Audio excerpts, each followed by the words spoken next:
Good morning, everyone. Scott Zambelli here with Odd Musings. I'm flying solo today, so put on your seatbelts and watch out. It might be a bumpy ride.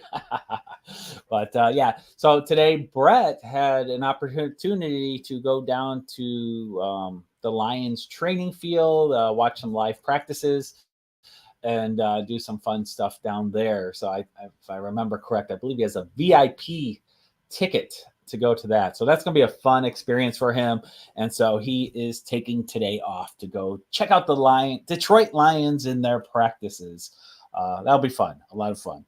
So good for him. And we'll see. We'll hear an update from him next week on how that went. Actually, next week he might not be here either because I think they leave for Tampa Bay Comic-Con. Him and Kevin are going down there. So good times are to be had by all. Bardstone will be, so we'll have a presence down there in Tampa. If you're going to be at the Tampa Bay Comic-Con, be sure to look for them and buy your Crimson Shadows, Poe Macabre Master, Boomtown Scabs, all of those fun titles will be available down in Tampa. So as you know, I'm here. I'm a realtor as well. I have Bardstone Publishing, and we are working hard on our next title. I can't wait to reveal the newest Kickstarter. Those of you who sponsored our last Kickstarter, the graphic novel, Ripper of Whitechapel, those should be in your mailboxes by now, if not very soon. So keep an eye out for those. We'll keep you posted on the next one. Red Winter was the working title. We might be changing the name to Last Light. We're in discussions about that. So whether it's Last Light or Red Winter, we will have updates really soon in the next couple of weeks here, launching our pre-launch page for Kickstarter, and it'll be a lot of fun. Today's episode, though, since Brett is out, I'm going to kind of steer the ship a little bit more towards real estate today because there's a lot of big changes happening in real estate. So as you know, I'm a realtor. My name is Scott Zambelli, and I'm with Team Titans of Real Estate, me and Jill Webler. Awesome duo there for Team Titans. We've been realtors for a long time here and serving the needs of many in the Metro Detroit area. So if you have any real estate needs, give us a call, 586-232-5144. There we are there. And we'll gladly help you. That's our team hotline. We just got another house sold last night. And this morning, we're working on getting the final signature, so that will be pending later today. So we're excited about that. But if you have any real estate needs, give us a call, 586-232-5144, and we'll take care of you. So regarding real estate, big changes are about to happen. August 17th is the implementation date for these rule changes that are coming about. So I thought I would give a little bit of a description of what's happening and clarify some things because we're getting a lot of questions from people looking to buy or sell a house on what does this mean for us. So regarding those rules, there's a couple things to keep in mind here. So right now, this rule change is national. It's going across the whole country. However, real estate is traditionally a state-by-state topic. Each state has their own laws and rules governing how real estate is done in their state. And there was a lawsuit brought forth by the Department of Justice, baseless and a complete lie, but they brought up a lawsuit against the National Association of Realtors. And even though there was zero premise behind it, in actuality, for whatever reason, National Association of Realtors rolled over and agreed to everything the Department of Justice threw out there. So that's why we're doing these changes coming up. So why should you care about this? Well, first of all, as I said, real estate is a local matter. It's state by state. Zoning and things are done by municipalities. This is a move to nationalize what's called buyer agency, which should be troubling to people. The federal government should not be nationalizing real estate. This should be state by state. What New York or California needs is different than what Michigan or Ohio needs. The needs of the different states need to be governed by them. So in this particular case, the DOJ, Department of Justice, claimed that sellers are being forced to pay buyer commissions. That is the baseless lie that they put out there. It has never been true. You have always had the option of doing this. Now, I will say as a disclaimer, I am a real estate agent in the state of Michigan. So what I'm talking about right now is Michigan specific. I am no expert on how Tennessee does real estate and what their local rules are. So I'm not talking about other states at all, purely Michigan at this point. But across the nation, some states had buyer agency, some did not. Okay. So there's different rules regarding the different types of agency statuses. Now, here in Michigan, I originally got my license back in 2002. So amazingly, 22 years ago. Can't believe, cannot believe it's been that long. But 22 years ago, I got my license here in the state of Michigan. And buyer agency was a newer thing at the time. We've already implemented buyer agency here. So originally you had the seller agent, the listing agent, and they worked for the seller and nobody represented the buyer. That's how it used to be. And so anytime you went to buy a house, the listing agent, anything you said to the listing agent, they would turn around and tell the seller because they represented the seller. They did not represent you as a buyer. And in the state of Michigan, they felt that was not fair because a lot of buyers felt they needed representation as well. And they needed somebody to share, well, what strategy can I use? What price do I, here's what I'm willing to pay. How do I negotiate, try to get a better deal, that kind of thing. Well, under the old system, the listing agent only worked for the seller. Nobody out there worked for the buyer. So they created buyer agency in Michigan. So we've been operating for well over, I want to say it's like 24 years because it happened a couple of years before I got my license. It was still new when I got mine. So buyer agency was created in the state of Michigan. We've been operating under this form of agency for well over 20 years here. So this new change doesn't affect us. Nothing has changed there. But it's saying, the buyer has to get paid by the buyer. The buyer agent has to get paid by the buyer. Seller's agent has to get paid by the seller. That's what they're saying. That's already happened. Nothing has changed. Ever since I got my license, we have buyer agency contracts. They're called exclusive buyer agency contracts. And we have listing agreements. Now, in the listing agreement, you list a house for sale. And in that, I can structure my pay for the seller to pay me X amount of commission. And out of that commission, and just so you know, I'm not going to state any actual percentages because we're not allowed to discuss those things publicly that way because other realtors we're not supposed to share with other brokerages how we structure our pay. So I'm talking X and Y. That's it. So I will collect X pay from the seller for listing the house and selling their house. Now, out of that money, I could have a range that I'm getting paid. Out of that money, I can offer to compensate the buyer side for their agent. I can do that. Okay. But it's always been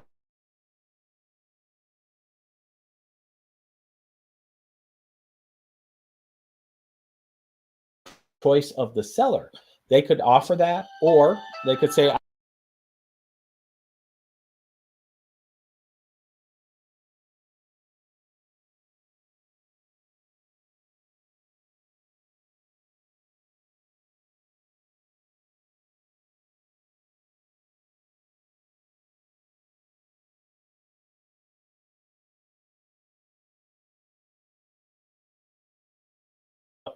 there we go. The phone call messed up my signal. Over the years, we've kind of lost this with especially newer agents. So many people do electronic signings. They do things remotely. People don't sit down and explain the contracts anymore, which really needs to be done, which is why for us, every client we have, even if it's done remotely, it's like, give us a call. We are going to go over the phone. We will go line by line of the contract so you know what you're signing. That's what we do. So in our buyer consultations, we say, we go through our exclusive buyer agency contract, and there's a portion that says how much we get paid to be your buyer agent. A lot of agents are afraid of this contract for some reason. I don't understand why. It's You hire a plumber, you're going to pay for a plumber. You hire an electrician, you're going to pay for an electrician. You're going to, what, you want someone to cut your grass, you're going to pay for it. People understand the concept of getting paid for your services. We never have an issue going over this. It's my job to tell you what my worth is to you, show you my track history, show you how I provide my services so that you feel I am worth that money. That's what we do in our buyer consultation. If I can't sell myself, I definitely can't sell your house. I mean, so if you have an agent who just immediately slashes everything just to get your business, you got to ask yourself, if they don't know how to negotiate for themselves, how are they going to negotiate for me? That's the number one question you have to ask yourself. When you hire an agent, they're either an expense or an investment. They're either going to provide value to your transaction or they're going to be a cost. And if all you do is go to the bottom denominator for the least expensive, they're going to be an expense. That's it. We provide high quality service. So anyways, we sit with you as the buyer and we go through and we get to the point, we get paid X to be your buyer agent. And then we go on to tell them. There are many times where the seller may choose to offer to compensate us or for all of it, or for a portion of it, or even for none of it, especially in the case of for sale by owners. We've sold multiple for sale by owner properties to our buyers. The key, though, is we tell them is if there is a difference in that price of what you owe us versus what they're paying, we will tell you up front so that you know ahead of time so that you can structure this deal according to what your expectations are. That way you're not getting blindsided by extra costs at the closing. We don't want that. Good morning, Kevin. Welcome to the show. We're doing Scott's real estate hour right now. So you don't want to be blindsided. Information is key. My job as your realtor is to fully inform you of what the situation is for that house so you know what you're going into. Now, sometimes buyers will be like, well, I don't know. I don't want to pay that money. I think the seller should pay it. Here's the dirty secret. I shouldn't even call it a dirty secret. It's not a dirty secret. That's just a phrase. But you have a pile of money, right, brought to the table. 100% of the money for the transaction is coming from the buyer. The reality is the buyer pays 100% of everything. The pot of money comes in, gets put in the middle of the table. The buyer brought that money. Boop, right there in the middle. Out of the money, they start distributing, right? The only question that's being brought up here is what order are things distributed? So do they give the full pot of money, the big chunk of money to the seller? And then out of the portion the seller gets, the seller now pays the seller agent and the other fees and all these things.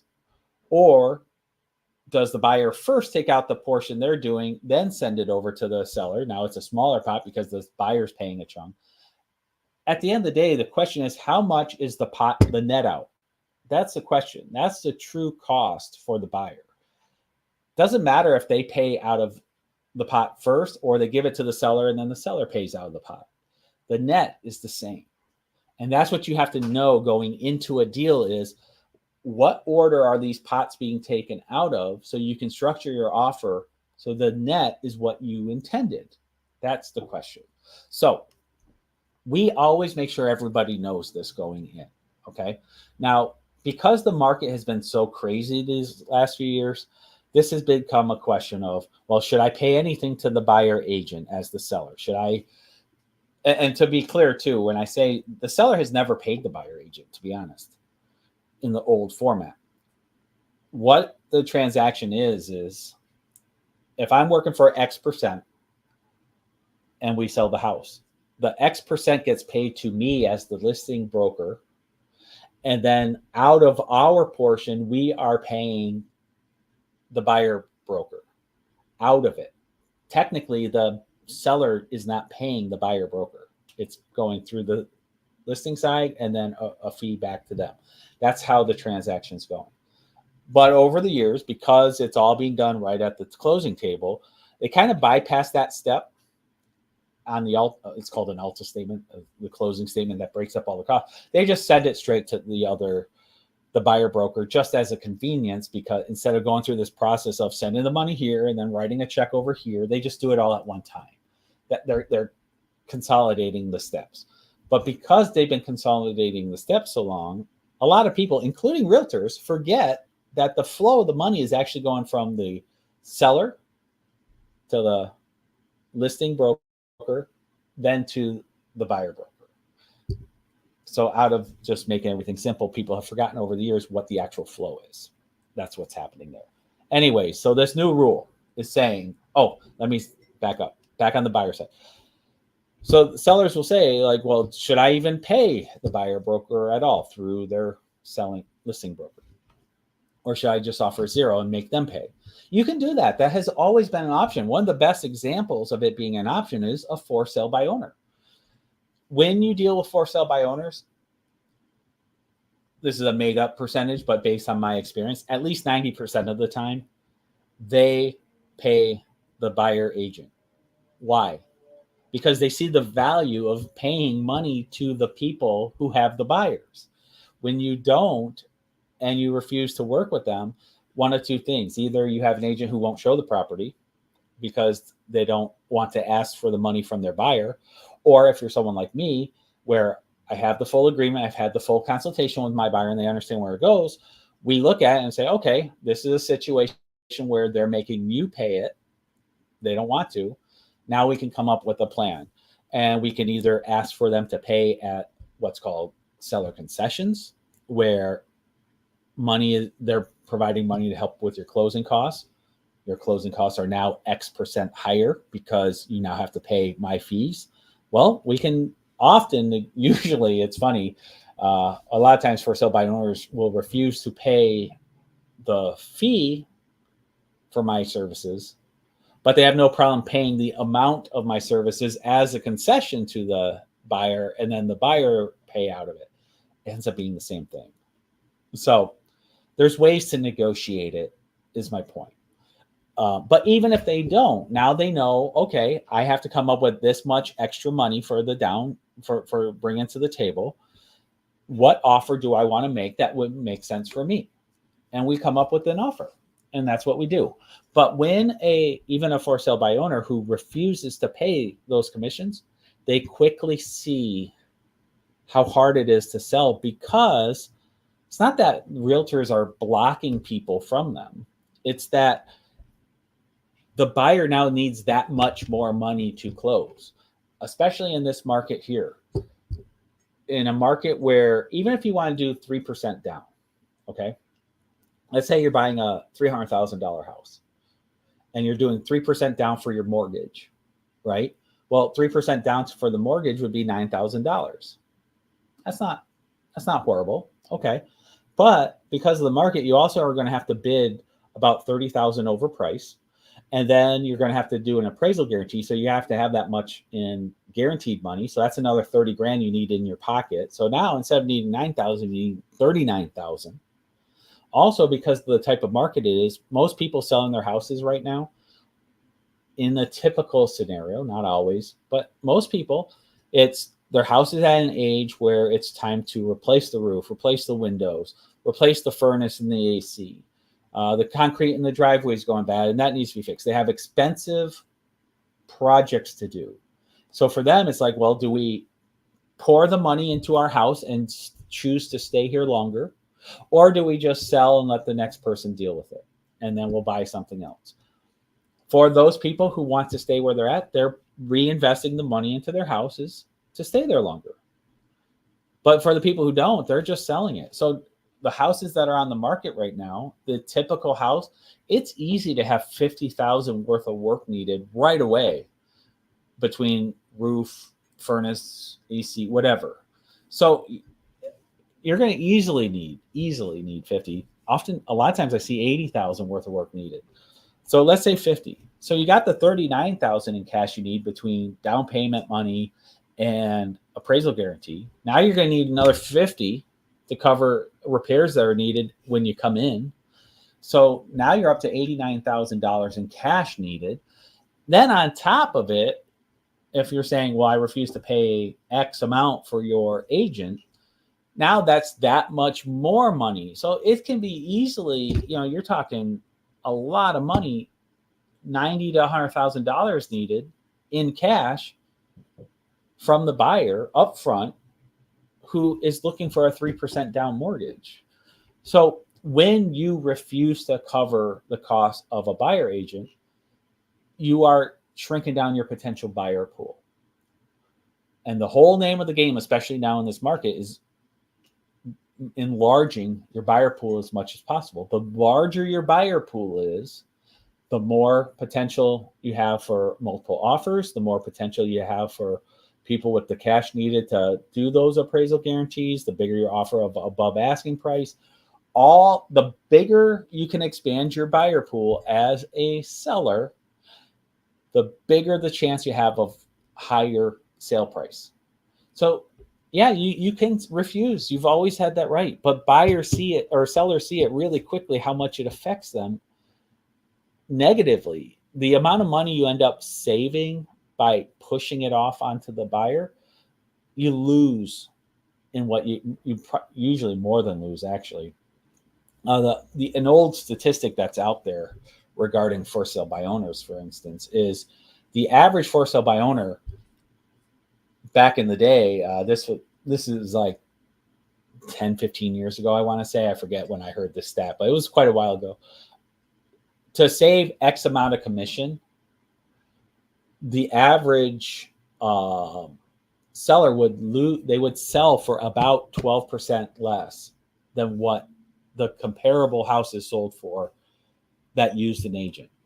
Well, depending what you think averages are, because I'm not allowed to state that, depending what you think our averages are, that's easily double. They lose double of what they would have paid. So the bottom line is, agents pay for themselves often by giving you that maximized buyer pool. That's where our value really comes in. And then when you have a really good agent, we can maximize even further through negotiations and everything else. So average transactions by a for sale by owner who would refuse to pay anything out, they would have 12% or higher in losses compared to those who used an agent. Now, I don't know what the current stat is, so don't quote me on that. I don't know, but that's what the stat used to be. It affects things very much. Name of the game is how many buyers can you get? So as a seller, the more incentives you have because what's the biggest obstacle for a buyer? Usually it's the amount of cash needed up front. So anything you can do as a seller to limit the amount of cash the buyer has to bring, the more buyers are going to be eligible for your house. It's a very simple equation. So anyways, that's the buy side and the sell side. So what has changed? Like I keep saying, not much has changed. It's pretty much everything's the same here in Michigan. So they're forcing everyone to have buyer agency. We have buyer agency already, so that doesn't change. They're forcing exclusive buyer agency contracts. I've done that as a matter of practice since I've gotten my license. So for 22 years, I've already been doing this. I have my buyers sign an exclusive buyer agency contract. Now, what has changed is it is now a requirement. And this is what you have to understand as a potential buyer. This is where you're going to see a big shift. The exclusive buyer agency contract is now required before I show you a single house. So what I used to do is we would allow you to have 1 or 2 showings with us before we had you sign it. We have a disclosure regarding agency relationships, which is required up front. We would do that. That's basically the rules of real estate. We tell you, this is a listing agent. This is a buyer agent. This is a dual agent. These are the different types of agents. And if you don't want to hire us as your exclusive buyer agent, that's okay. We are then what's called a sub agent, and we can still show you houses. We can still write up offers for you. We just can't advise you. We can't give you any insight into how to structure this deal because we are working for the seller. And just know, if you don't sign this contract, anything you tell us, we are obligated to tell the seller. Right away, they'd say, well, I want you to represent us, though. Okay, so to represent you, you have to sign the exclusive buyer agency contract. And here's how this works. And they would sign because they want our advice. So usually we would get that signed on the first time, but we would, if you were hesitant, because sometimes people are like, well, I don't know you. I don't want to sign a contract today. I want to get to know you first. We understand. So we would say, okay, just don't tell us, you know, what you're willing to pay. Just tell us what you want to pay and we'll write up the contract. That's how that works there. But they would inevitably want to sign that contract with us. Maybe it took one or two times before they felt comfortable in signing that. Well, now, unfortunately for you buyers, it is now good as of August 17th, which is this Saturday. And because it falls on a weekend, some MLSs are forcing it to happen Friday. So in the next couple days, this is going to become mandated rules. You call me, you don't know me. For me to show you a house, you have to sign a contract with me. I am not allowed to show you any houses unless you sign a buyer contract with me. So don't get offended if an agent is requiring. Now, if an agent doesn't require it, they're just outright violating the rule. So, I mean, you got to use your own judgment if that's the type of agent you want to work with or not. They are violating the rules that we're all agreeing to play under by not having you sign something. So you have to sign that before I can take you into the house. That's number one. That's a big change, and it's unfortunate because you don't know me. So, but here's what you can know as a buyer. I do have to have you sign something, but I can limit it. I can make it as broad or narrow as I want. So let's say you're going to see a specific house. I could limit it all the way down to that one address and say this exclusive buyer agency contract is for the showing of 123 Main Street. I can do that. And then if you make an offer on that house, you have to use me for that house that I showed you. I took the time out of my day to take you to, so I'm entitled to that compensation. So I can show you that house and do it. We'll just have to sign another one for the next house that you want to go see. We'll have to sign it again because that contract is now fulfilled and expired. So I would have to have you sign one every time we see a house, which I would be willing to do if it's your first one or two times working with me. But once I prove our availability, Jill and I are available all the time for our clients. We work hard for our clients. There are agents out there who, I don't know how they operate, but if you have an agent who's like, I absolutely refuse to work after 6 p.m., I don't take calls after 6 p.m., and I don't work weekends, you have to question if that agent's really working for you. I'm sorry, but that's just utterly ridiculous. We're in an industry where people tend to need us when they're not working, which tends to usually be evenings and weekends. There's agents out there who refuse to review offers over the weekend. They're not helping you. And if you're an agent who does that and you don't like it, you got my number, 586-232-5144. Feel free to call me and complain. But no, you're not working in your client's best interest. You got to be available for people, and that's what we are. We're available for you guys. We work hard for you guys, and we earn our money. So anyways, my point is you could do limited contracts. So if you're listening to this, if you're not using us, you're using a different agent, just say, well, I'll sign a contract, but I want it limited to this address or limited to the next 5 days, or what you could set any terms you want as far as what it covers. And just know, though, you'll have to sign it again and again and again if you want it too limited. I'll say us. We pour ourselves into you. We only make money if the deal closes. So we would only do the limited contract for one or two showings, and then we're going to ask for a firm commitment from you as the buyer. But that also locks us into you. We're making commitment to you that, hey, we are going to be there for you. These are good contracts for you to be part of. And it creates a bond. If you're refusing to commit to me, why am I going to commit to you? Right? It's a two-way street. It's a commitment from both parties. So anyways, just know these contracts are required. If you're wanting, before you can even see a house, you have to sign this. But you do have the ability to limit the scope of that contract as far down as a single address or a specific day or whatever. So know that. So you're going to have this form. You're going to sign it with whatever realtor you're using to show that house. And now a lot of people I'm hearing through the grapevine, we'll see, this is anecdotally right now, but I'm hearing a lot of people are saying, well, I'm just going to contact the agent on the sign and work through them. you have that right. There's no problem with doing that at all as the seller. But just know, there's this myth that exists where it's, well, I only work with the agent on the sign because I'll get a better deal. Just know when you work with the agent on the sign, person is working in the best interest of the seller. They're not working in your interest as a buyer at all. They're trying to maximize for the seller, and they're advising everything to the seller. And anything you tell that person, they're telling the seller. It's the equivalent of going to court against somebody and using their lawyer to try to win your case. That lawyer is representing the other side. And so many people think they're getting a great deal because they use that agent. It does not mean that at all. Your best interest is to have your own agent representing your interests. But you can do that. You can call on the sign and just use that agent. I personally highly recommend not doing that. Always get your own agent if you can, but it happens. We've represented both sides a lot. It's called dual agency. There's nothing wrong with dual agency, but you need a very ethical realtor, which Jill and I are, to manage a dual agency situation, because you have to be very defined in what that line is and information not crossing improperly from one to the other. So like with Jill and I, one of the benefits of being a team is to help ensure that line, we can focus, one of us focus on one side and the other one focus on the other side, just to help keep the data separate. So, but there's a form that gets signed so both parties acknowledge that this situation occurs. So it definitely can be done. Okay.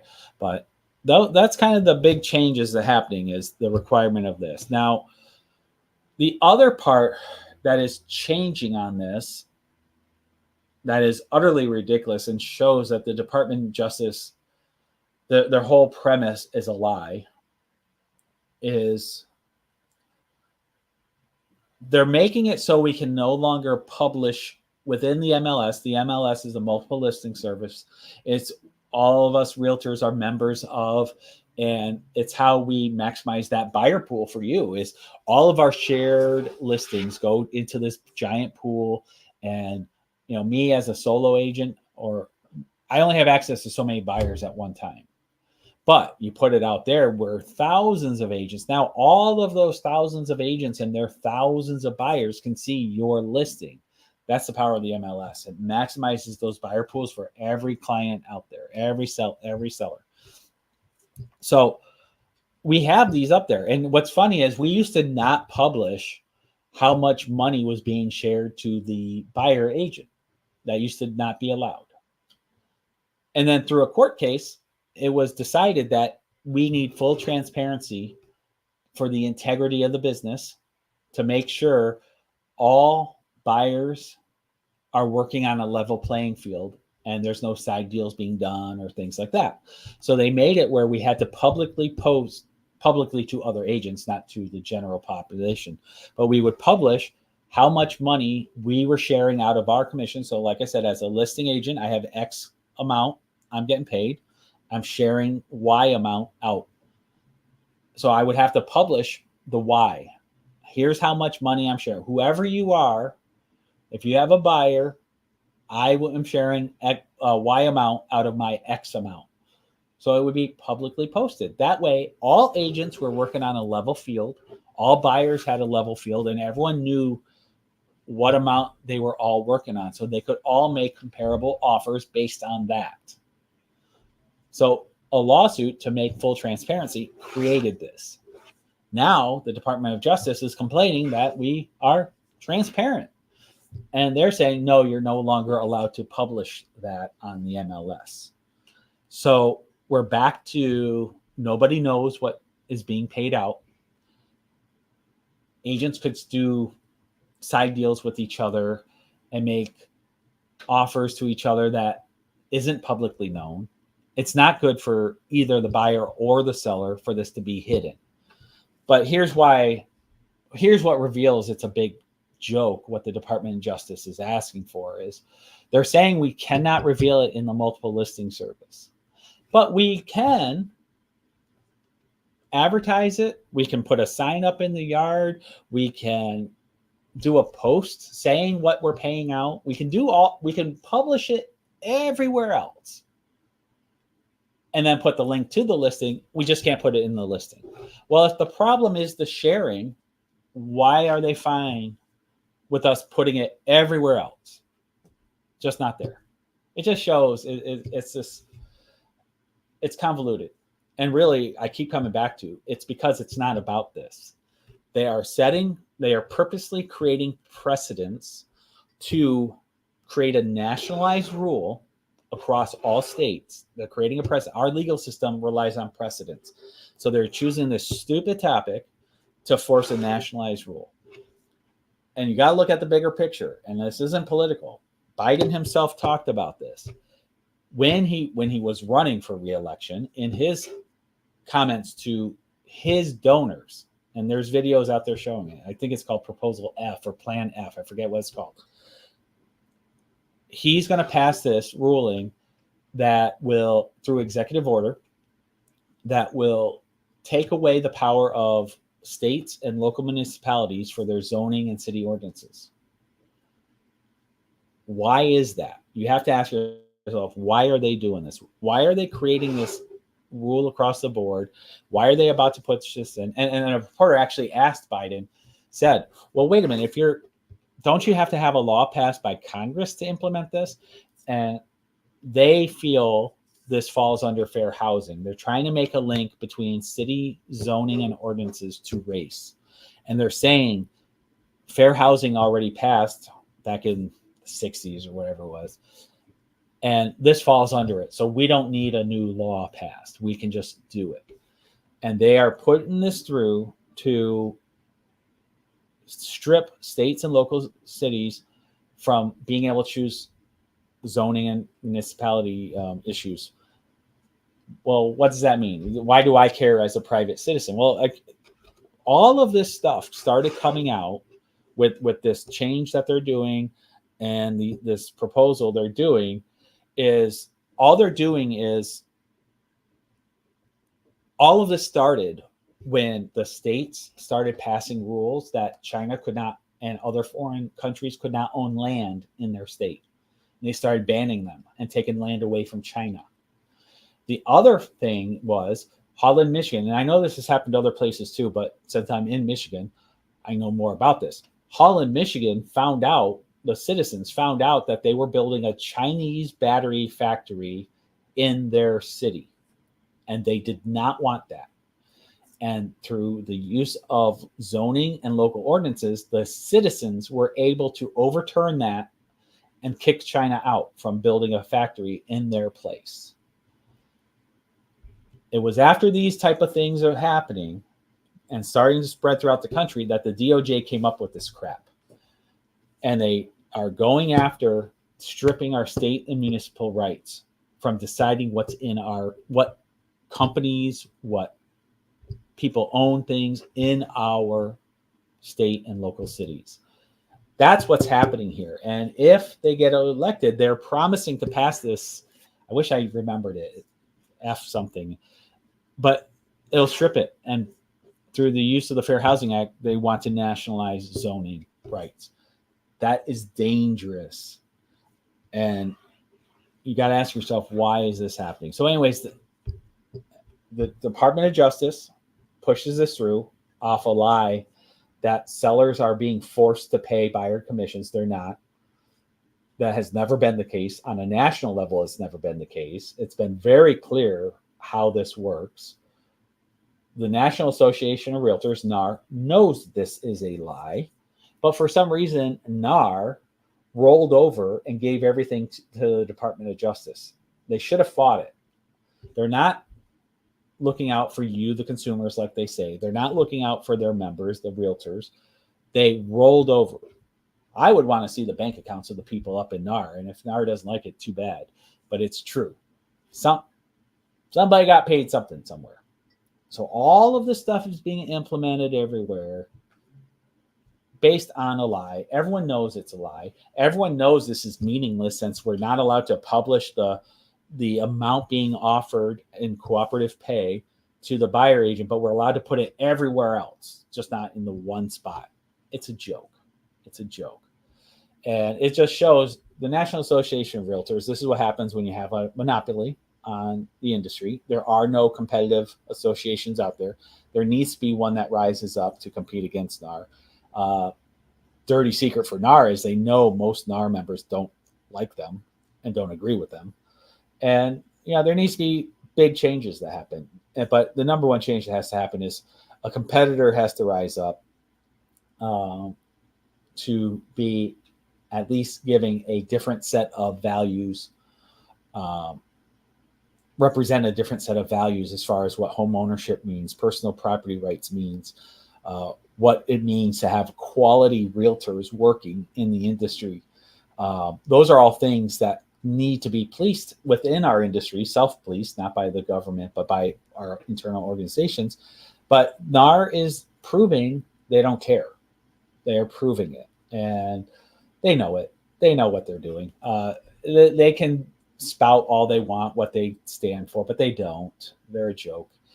So anyways, I hope in the arc of this whole topic here, I hope I've made it a little more clear. What's changing? Not much. If you're a real estate agent in Michigan who've done practices this way all along, it's always been the seller could choose how much to offer, if anything, to the buyer side. That's always been the case. We've always had buyer agency, not always, but over the last 24 years or so, we've had buyer agency established. We've had exclusive buyer agency contracts already. We've already had it where the buyer pays their own agent and the seller side is able to compensate up to however much the contract is written between the buyer and the buyer agent and the buyer themselves. All of these things existed. So the only change is the exclusive buyer agency contract is now mandatory for you to see a house. So no, you can limit that. And the only other thing that's changed is we can no longer publish publicly through the MLS to other agents what our seller is willing to compensate them for. We're no longer allowed to share that, but we can on the MLS, but we can do it everywhere else. So they can call me, I can tell them. But here's the thing, if I'm a dishonest agent, I can tell certain agents one price and certain other agents another price. And that's not right. It should be a level playing field for all. That's my opinion. Transparency is always best in capitalism. Transparency is good. The rule they've taken away makes it less transparent. The contracts, the way they're written, are now more muddy. Before it was crystal clear to the seller and the buyer what was happening. Now you have to play these funny games with compensation versus concessions and all these different things. It's just not needed. I'm sure down the road things will work its way out, but it's a mess. It's a mess. And it's a mess that wasn't needed. All that needed to happen was NAR to do their job and represent their members and tell the truth that buyers have never paid seller commissions, or sellers have never paid buyer commissions. It's gone through the process and got paid as cooperative pay through the listing broker. But whatever, that's my rant. I'm beating dead horse here. So that's it. Just a reminder.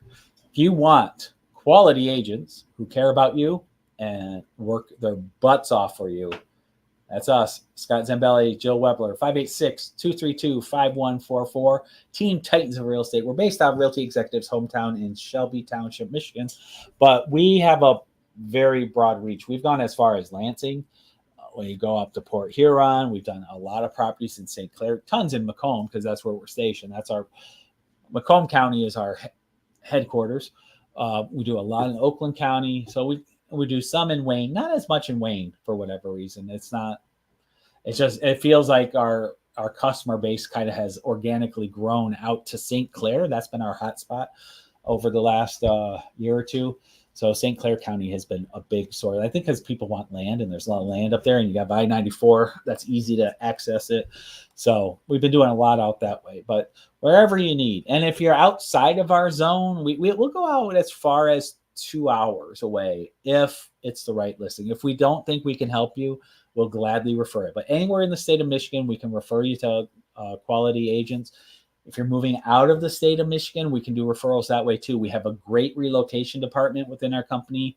So you tell us all the information of where you're moving to, what kind of house you're looking for, what type of financing you're doing, and we can hook up with our relocation department, and they will find you a quality agent in the area that you're moving to that works with the type of houses or financing or whatever that you're looking for. They will hook you up with a great agent. We've had great feedback from the people we've helped do that before. So give us a call, 586-232-5144. No matter where you are in the country, we can help hook you up with a great quality real estate agent who will do a great job for you. Well, that's it on my end. I'm going to bail out. It was about 10 minutes early, but that's okay. Next week, we may or may not have Brett joining us. And as always, you guys take care. Bye.